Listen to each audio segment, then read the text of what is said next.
마지막 계란. 남자는 매 끼니마다 계란을 먹었다.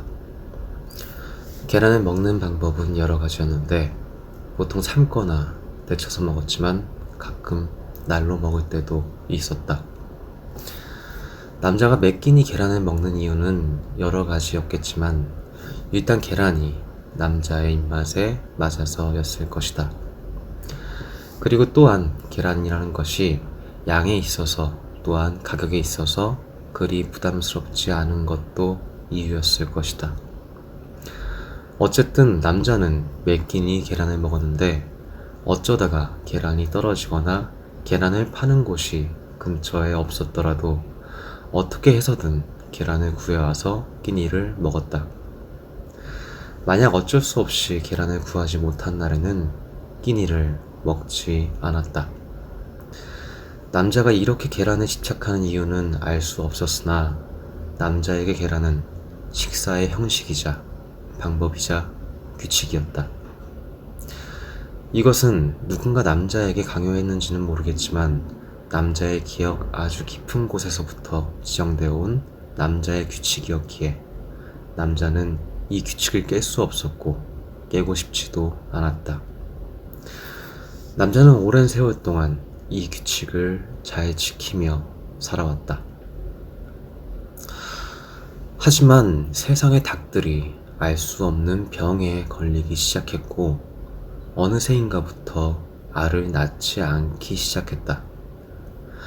세상 사람들은 이런 현상이 벌어지기 시작하자 세상에 남아있던 계란들을 모아들이기 시작했는데 이미 나라나 큰 기업에서 계란을 모두 쓸어갔기에 남자가 손에 넣을 수 있는 계란은 많지 않았다. 남자는 그나마 손에 넣은 계란으로 끼니를 이어갔다. 계란이 얼마 없었으므로 하루에 한 끼만 식사를 해야 했다. 하루에 2끼나 3끼 이상 식사를 하면 계란도 그만큼 사라질 것이기 때문이었다. 남자는 하루하루 야위어갔다. 세상은 계란의 멸망을 발표했다. 알 수 없는 병으로 알아가던 닭들이 모두 폐사했고 마지막 남은 세상의 유일한 닭마저도 운명을 달리했기 때문이다. 이제 남자에게 남은 계란은 3개뿐. 남자는 계란을 먹기 위해 일주일을 굶었다. 남자 스스로도 이럴 필요가 있나 싶었지만 이것은 남자의 내면 속 뿌리 끝까지 심어져 있는 스스로의 강요였기에 남자의 처절한 자기 합리화에도 굴복되지 않았다.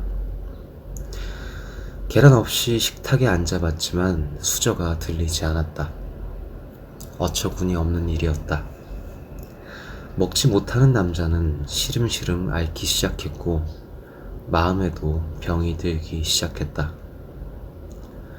남자는 계란 때문에 살았지만 계란 때문에 죽어가고 있었다. 남자는 자신의 삶이 얼마 남지 않았다는 것을 직감했고 남은 계란 2개를 한 번에 먹고 깊은 잠에 들기로 마음먹었다. 남자는 냉장고를 열어 계란을 꺼내 프라이팬 위에 소중히 깨어 떨어뜨렸다. 그리고 2번째 계란을 씹어 프라이팬 위에 다시 깨려는 순간 한참을 냉장고 속에서 약해져 있던 계란의 껍질이 남자의 손 안에서 터졌다.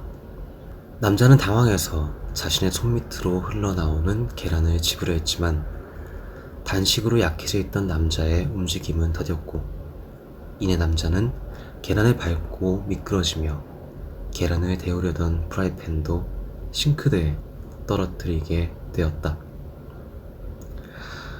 그렇게 남자의 세상에 계란은 멸망했다. 그 자리에서 하루 종일 누워있던 남자는 자신의 어리석음을 탓하며 스스로 죽기로 결심했다. 남자는 주방의 천정 파이프에 줄을 달아 목을 맸다. 남자가 올라선 테이블에서 발을 떼려고 하자 식어있는 밥 공기가 남자의 눈에 들어왔다. 남자는 울컥 울음이 터졌다. 계란 때문에 죽다니. 꺽꺽 울어대는 남자의 배에서 밥 달라는 소리가 새어나왔다. 결국 남자는 죽기 전에 한 끼라도 먹기로 했다. 일주일 넘게 굶어오던 남자는 허겁지겁 밥을 먹었다. 남자는 마지막 끼니를 꼭꼭 씹으며 이제껏 먹어왔던 계란 요리들과 그들의 맛을 회상했다.